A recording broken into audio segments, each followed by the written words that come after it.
That the bookmobile is not running today because of the weather, the wind, and the rain, so they will not be running today. We do have Greensburg Superintendent with us this morning, Tom Hunter. Good morning, Mr. Hunter. Good morning. We are open today. You're open today, yeah. open and rolling right through the rain. Absolutely. But everyone is safe. Everyone is safe. Everyone knows the drill. And honestly, yeah, everybody does know the drill, and we hope there is no severe weather. But I think one of the things to keep in mind is that probably there's an awful lot of our kids that are probably more safe at school than they would be if they were at home. So we're glad that we practice those drills all the time and very comfortable with those drills. That is what they're there for, and that make sure that the kids are safe and know what to do in the event that anything is going to happen. So no worries about that. And as Randy Allis said, the storm line is moving through and hopefully about wrapped up, as it's just a little after 10 now. So hopefully we'll see the rain and the wind just go on out the door. It's hard to believe you're approaching spring break. We will be off for 2 weeks beginning next Monday, so I think everybody's probably ready for that.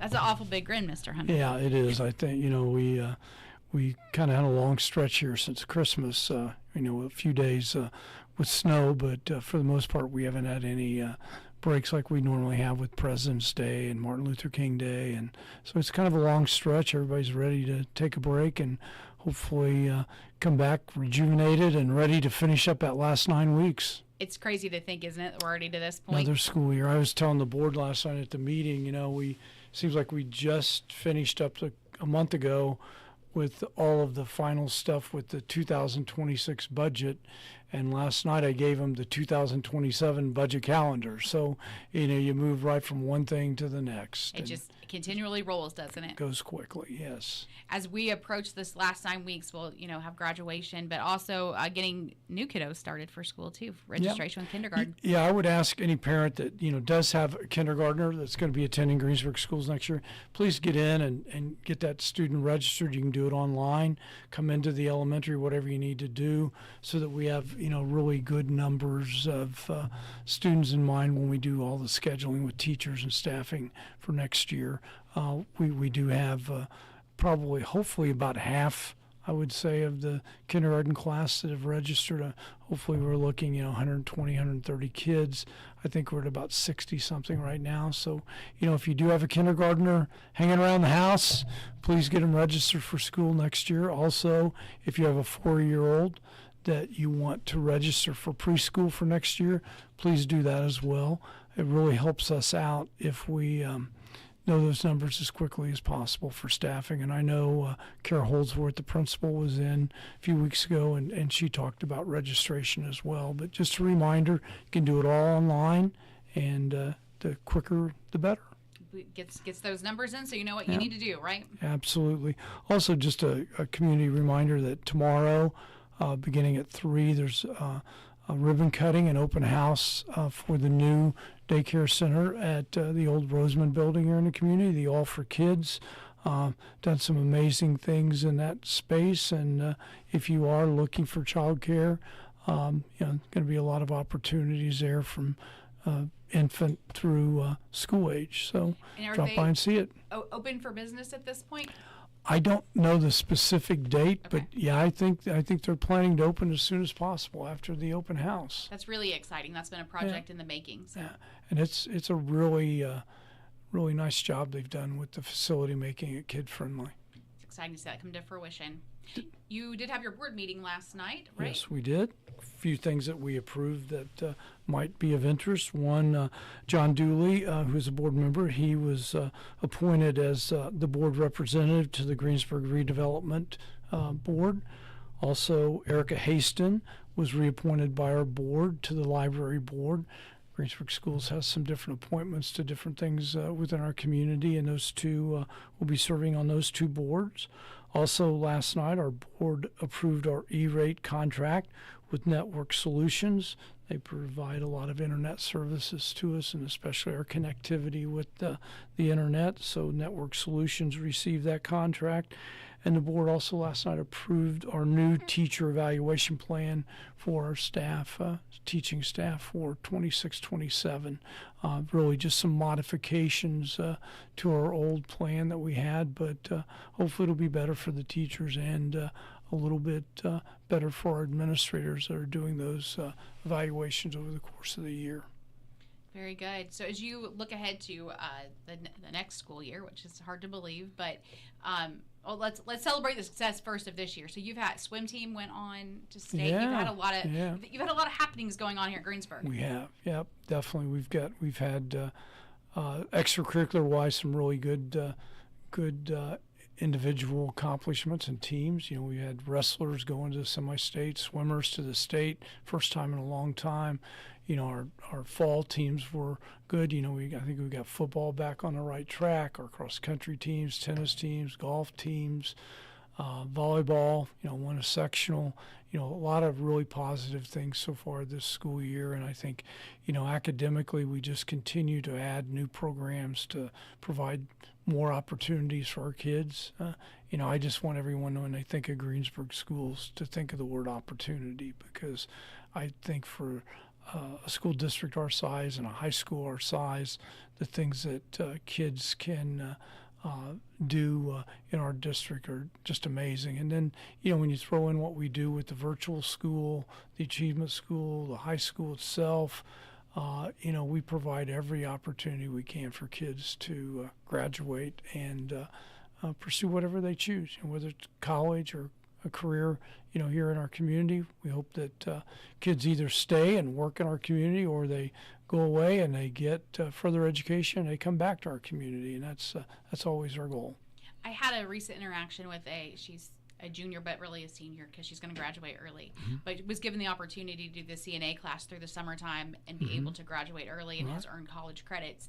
And just being able to listen to her go from a kid that didn't love school a year ago to this point, she's now graduating early. She has a plan. To hear her praise Greensburg schools, I never thought that would come out of her mouth because of a year ago what it looked like. And she absolutely loved the CNA class and found her path. And I think that's kudos to you guys, because she, like I said, I saw a complete 180 in this kid. Well, what you have to do is, you've got to just provide the opportunities for kids to find something that they really want to do. I don't know too many kids who just love to go sit in math and English class all day, but if you can put them with opportunities out there to go out and do work-based things in the community, or even, do hands-on things there in the building through our Project Lead the Way classes and all the tech classes that we offer, the computer classes and things that we do. Just the hands-on stuff just really excites kids and makes them want to be in school every day. And then you throw in all the extracurriculars that are available to them as well. It's a good experience for most kids. And, I visit our virtual school quite often and, talk with Mrs. Bowles, the director down there, about different kids, and there's just kids involved, like in our virtual school, that they just can't operate around 600 other kids effectively every day, and just being able to give them that opportunity to take the classes they need. She is there to help in any way she can, does a wonderful job with them, and they're really finding success, because we have like 16 kids that are seniors. Some of them are ours, some of them from other school districts, that are enrolled in our virtual school, and all 16 of them are online to graduate. So, attendance isn't a problem, grades isn't a problem. Maybe for some of them it was just the fact that, being in a classroom in a row of seats, or however we do it, just didn't fit into the, what they saw as their educational needs. So we've tried to provide a lot of different things, and whether it be a kid that's going to graduate and go into a welding career, or go into a computer career, or go into a nursing career, go into an educational career. And our early childhood education has just exploded. And Mrs. Cummer just does such a wonderful job with that. Jess Barker with our JAG program, getting kids out in the community, doing different things and seeing different things that are available. When we had our opportunity fair, a couple of weeks ago, it was just fantastic seeing all the kids being able to go around and seeing companies that want them right here in our community. Every one of those people that were there representing different industries and businesses, they're right here in Decatur County, in Greensburg. and they have opportunities for our kids upon graduation to go right into the workforce and do wonderful things. And I think with that Opportunity Expo too, for that many kids to come and see that I can live local. I can live local. I can do a career that I want to do, and it's all right here.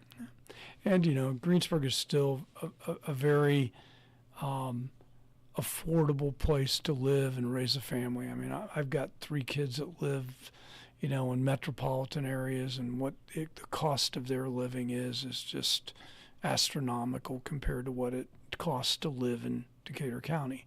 And a lot of kids they weigh that. You want to pay $4,000 rent a month, or do you want to pay $1,000 rent a month?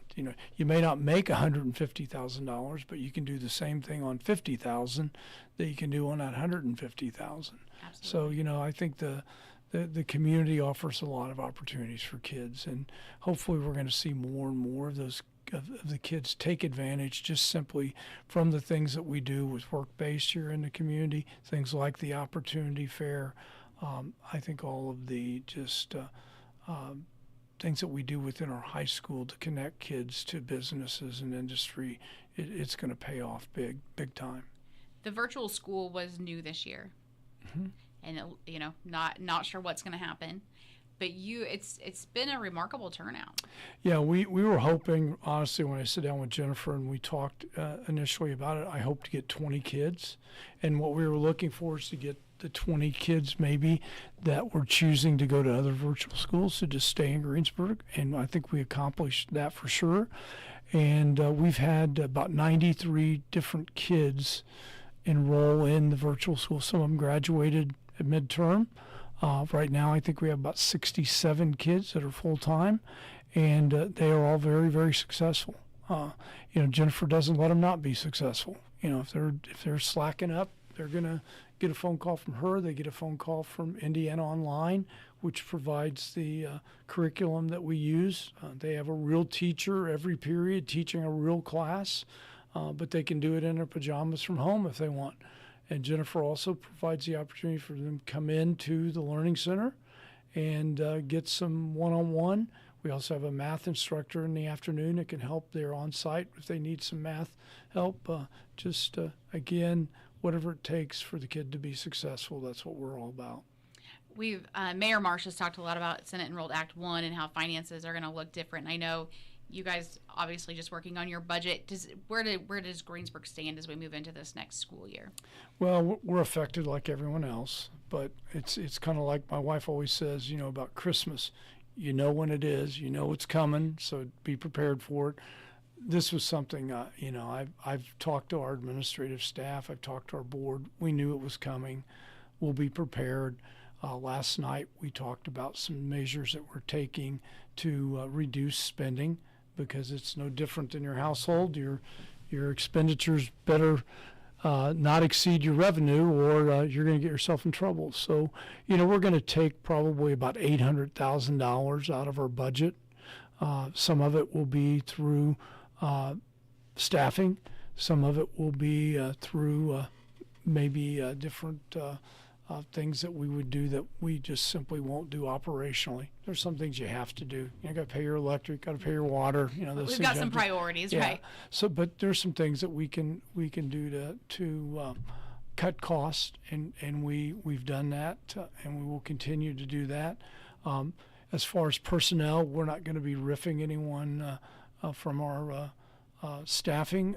We do have some retirees, and we'll look at every one of those positions. Do we have a situation where we don't have to hire someone to fill that position, and we'll just simply have some reduction through attrition. Now, if somebody's not doing their job and they're not going to be rehired, or whatever that matter is, or maybe it's a job they had that's ran its course, we won't fill those positions as well. But we're going to be able to I don't want to say easily, but we're going to be able to reduce our budget next year and stress on our educational fund and our operations fund, both by about $800,000. Were there any, as legislation has gone on, session has ended, any legislation that was on your radar this session? Well, I think the one that's going to affect most people and cause maybe some concerns, is the bell-to-bell no cell phone, because we're going to have some parents who think their kids should be able to carry a cell phone. Well, you know what? We're not arguing that point, but you can't. So beginning next school year, from bell to bell, meaning the beginning of school to the end of school, you're not going to have a cell phone in your possession. You can't have it in between classes, can't have it at lunchtime. Once school begins and until it ends, it's going to have to be secured. And we're gonna have to decide exactly how we're going to do that. I have no intent of spending $70,000-$100,000 on some secure place to put them. Probably they'll be required to keep them either in their car, their book bag, or their locker. But they're not going to be able to do as they do now, go down the hallway in between periods on their cell phones. So they'll just be no cell phones, bell to bell. That's the biggest one. And there'll be some parents upset with us, but we have to follow the law. It's a state mandated law. So there isn't any leadway here. So we'll do what we need to do, and we'll do it in a manner that needs to be done. We're not going to. No one wants to be the cell phone policeman. The majority of our kids, that's the rule. They'll follow the rule. When they don't, then there'll be consequences to not following the rule. So, we're not planning on our day being nothing but policing cell phones. And honestly, the majority of our kids do a pretty good job with it now. We don't have a whole lot of disruption in the classroom itself. And I think the one thing that everybody forgets, a lot of the really bad things that are happening on cell phones, they're not happening from 8 to 3. They're happening from 3 to 3, meaning from the time the kid leaves school until probably 3 or 4 in the morning. And the incidences that get brought to my attention are things that are going on outside of school, sometimes late at night when parents don't even realize it. And maybe what this will do too is some of those parents who have issues with that, they might have a chance to take advantage of it, and they take that cell phone when the kids should be going to bed at 10 o'clock instead of 3 in the morning. We may see some more adjustments throughout society. I think we can. So that's a really big one. The whole social media issue is also another one on, what can be on school devices, what kind of screeners do we have to put on school devices once they go home. We're on top of all that. We have all of the things in place that we need to do to control that. So we're kind of on top of it, because this isn't new. It's been talked about for multiple years. It's really just kind of coming to fruition this year, and it needs to. I mean, our kids, way too much stress, drama, and just real concerns come from overuse of that cell phone. And we look at most kids are, it's just part of their body. And even if you go into a restaurant, you look at every single person almost in a restaurant, instead of eating and talking, they're on their cell phones. And I hope that addiction we can help with maybe breaking on some kids. I plan on when I graduate from being superintendent, I'm going to throw my cell phone in a big body of water, because I don't ever want to see it again. But that will be the end. It's part of all of our work. It is, and it's one of those things that society has adapted to, and yes. So now we've got to do some modification. Yeah. So I think that's probably the biggest thing, and then the whole property tax issues are going to be huge. I mean, we're going to lose as a corporation about $500,000 in funding due to the property tax and circuit breakers. So that's a significant amount of money, and that's all going to come out of our operations fund. And then you tie that to the fact that everybody's enrollment is for the most part around southeastern Indiana, everybody's enrollment's going down. So that means there's going to be less funding in your state tuition support. So money is an issue, and sometimes I'll get a parent who'll go, "You only think about money. You talk about money all the time as far as school district." I don't only just think about money. I think about all those programs that we provide to our kids, and unfortunately, they all require money. So the funding is so necessary for us to do the things that we do, because every class that we offer, it has a teacher in there, and it probably has a curriculum that costs money, and it has computer devices and programs that cost money. Whenever we do anything involving kids, it usually comes at a price. We do things that no other district does. Like all of our kids that are enrolled in our dual credit classes at our high school and our college classes that we offer high school, we pay for those. We don't charge kids. And I don't know any other district that doesn't charge kids.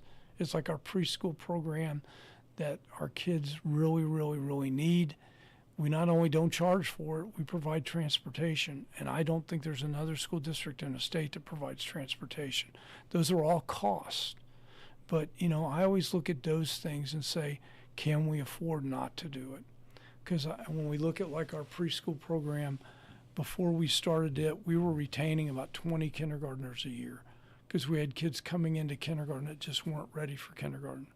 In the 6 years, I think, since we've had the preschool program, we've retained one kindergartner. It's an incredible feat. That shows you what the success of that program is all about. So when you look at that, you go,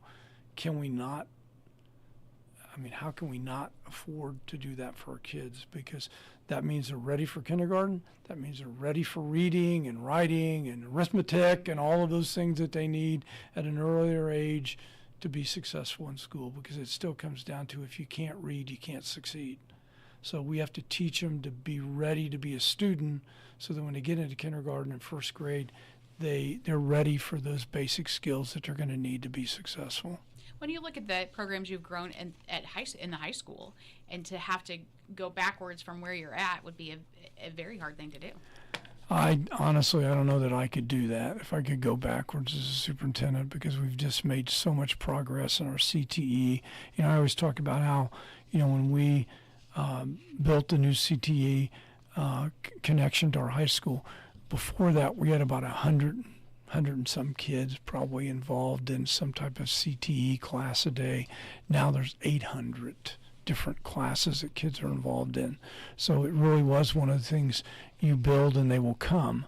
And, that just says so much about our community, because that facility costs us about $2 million to put together, and heard nothing in the community other than accolades to, what we have to provide to our kids. Because before that, the only opportunity you had was for them to get on a bus, ride an hour to C4, take an hour class, ride an hour back. That doesn't make sense to anyone. And the kids just didn't want to do it. So a lot of the opportunities that they have at C4, which is a great, great program, great facility, our kids just weren't taking advantage of it. Now those kids can take advantage of it by walking down the hallway. Easily that accessible. Is huge. Yeah, very much so.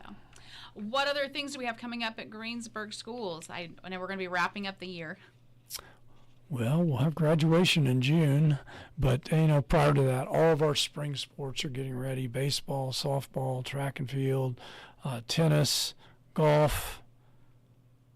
I don't think I missed anything, did I? Everything. I think that's everything. So, it's always great. I love going out to the high school at 3:30 and driving around the campus and just seeing all the kids out there actively involved, because that's just so important. And, I think some people think, it's a lot of wasted money on athletics or extracurriculars. Those are the life skills that kids need. They need to be able to work as a team, to cooperate, to be able to communicate, to push themselves to do something maybe they don't want to do. And, as an old cross-country coach, that's the one thing that I always told my kids: no matter how good you are, the self-discipline that you learn from being a runner, it's going to pay dividends the rest of your life. And I think that's the same thing with all of the extracurriculars that we can offer kids. The dividends that come from that will just make them just stronger adults. And we look forward to all that happening this spring, as we've seen the last winter sports seasons and fall sports seasons, and not just sports, but our band program, our choral program, our academic team that we have. All of those different things that we provide for kids. Our drama club does a fantastic job at the junior high and high school. That's just another opportunity that kids wanted, And, I go around twice a year and I meet with a group of kids from each of the buildings and just ask, okay, what are we not doing that we can do for you? Mm-hmm. And I really, really try hard that everything that they come up with, that we can at least touch on it. And we have over the last few years, definitely. And that's a really kind of untapped resources in knowing what you really need to do is just asking the kids, because they'll tell you, won't they? And quite often their perspective's a lot better than the adults. So very value that very much. I saw recently, I believe it was the high school show choir had a with the elementary kiddos. I think it was a little.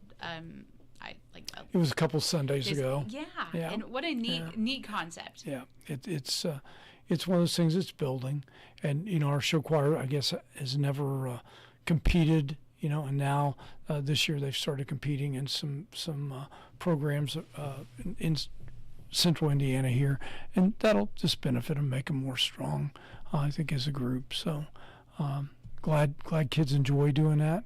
It's a huge commitment, because there's practice involved with that, just like there's practice involved it's with no different than a sport, athletic teams. No different at all. No, and that's just like with band. If you look at what those kids do over a summer, the amount of time they put in, it's like a full-time job. It's a full-time job. Yeah. Any other news from Greensburg schools you want to make sure to get out there today? I think we've covered everything. Come and support the kids anytime you can. If you have concerns, I think we have a good connection with everyone through our Parent Square. If you have concerns with classroom teachers, if you have concerns in the building level, just contact your building administrator. And if all else fails, give me a call. That's right. And once again, registration, get those kindergarten right now, kiddos in. Yes, please get them in right now. Yeah. Know those numbers for fall. So. Yep. All right, Mr. Hunter, thanks so much for spending some time with us today. We appreciate it. Thank you. Have a great spring. All right, it's 10:29 here on Tree Country 1330.